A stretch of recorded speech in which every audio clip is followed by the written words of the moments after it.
Hi verse ఈ వీడియోలో నిరుద్యోగ వృత్తి ప్రతి నెల 3000 ఇస్తామని చెప్పేసి మనకి చంద్రబాబు నాయుడు గతంలో మేనిఫెస్టోలో ప్రకటించాడు. దానికి సంబంధించి ఇప్పుడు మనకి ఎప్పటి నుంచి అప్లై చేసుకోవాలి, ఏమేమి డాక్యుమెంట్స్ కలిగి ఉండాలి, ఇవన్నీ ఈ వీడియోలో మీకు ఎక్స్ప్లెయిన్ చేస్తాను. ప్రతి ఒక్కరూ లైక్, సబ్స్క్రైబ్, షేర్ చేయండి. ఇప్పుడు నిరుద్యోగ వృత్తికి ఆన్లైన్ రిజిస్ట్రేషన్ ఎప్పుడు, అదేవిధంగా ఏమేమి డాక్యుమెంట్స్ కలిగి ఉండాలి, ఇవన్నీ మనం ఈ వీడియోలో మీకు క్లారిటీగా ఎక్స్ప్లెయిన్ చేస్తాను.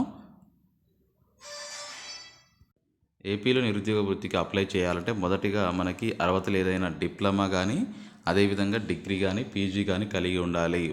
గుర్తుపెట్టుకోండి, అర్హతలు ఏదైనా డిప్లొమా, డిగ్రీ, పీజీ కలిగి ఉండాలి. వయసు 22 నుంచి 35 సంవత్సరాల మధ్యలో ఉండాలి. ఆన్లైన్ రిజిస్ట్రేషన్ చేసినప్పుడు ఏమేమి డాక్యుమెంట్స్ ఉండాలి, ఏమేమి అర్హతలు కలిగి ఉండాలో కింద మనకు ఉన్న విషయాల ద్వారా తెలుసుకోవచ్చు. సో మొదటగా గమనించుకున్నట్లయితే మనకి మీ కుటుంబంలో ఎవరైనా గవర్నమెంట్ ఉద్యోగస్తులు కలిగి ఉండకూడదు. ఇప్పుడు మీరు ఆల్రెడీ డిగ్రీ కానీ, పీజీ కానీ, డిప్లొమా కానీ కంప్లీట్ చేస్తున్నారు. సో తర్వాత నిరుద్యోగ వృత్తి రావాలి అంటే మీ కుటుంబంలో ఎవరు గవర్నమెంట్ ఉద్యోగస్తులు కలిగి ఉండకూడదు.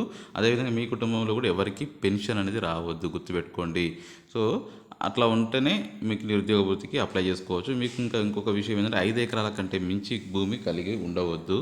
ఇంకొకటి, మీకు ఎటువంటి స్కాలర్షిప్స్ అనేవి రావద్దు, గుర్తుపెట్టుకోండి. స్కాలర్షిప్స్ కూడా రావద్దు. ఇంకొకటి, మీకు పిఎఫ్ అకౌంట్ అనేది కూడా కలిగి ఉండొద్దు. పిఎఫ్ అకౌంట్ ఎవరికి ఉంటుందంటే జాబ్ చేసుకున్న వాళ్ళకి పిఎఫ్ అకౌంట్ అనేది ఉంటుంది.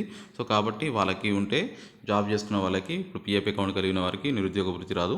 ఇంకొకటి, ఖచ్చితంగా రేషన్ కార్డు అయితే కలిగి ఉండాలి అని చెప్పేసి చెప్పడం జరుగుతుంది. ఇంకొకటి, మీకు 4 వీలర్స్ కానీ 2 వీలర్స్ 4 వీలర్స్ లాంటివి సంబంధించినవి ఏవి కూడా ఉండొద్దు అని చెప్పేసి క్లియర్గా మనకు చెప్తున్నారు.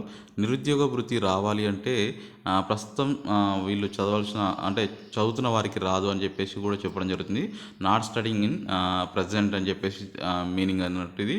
సో ప్రస్తుతం అయితే ఎవరైతే చదువుతున్నారో వారికి నిరుద్యోగ వృత్తి రాదు. ఇవి మీకు స్క్రీన్ మీద చూపించినట్టు ఇవన్నీ ఇంప్లిమెంట్ అయితే అవుతాయి. కుటుంబంలో గవర్నమెంట్ ఉద్యోగం ఉండొద్దు, అదేవిధంగా పెన్షన్ రావద్దు, 5 ఎకరాల కంటే భూమి ఎక్కువ కలిగి ఉండొద్దు, మీకు ఎటువంటి స్కాలర్షిప్స్ అనేవి రావద్దు, మీకు పిఎఫ్ అకౌంట్ కలిగి ఉండొద్దు, మీకు రేషన్ కార్డు కూడా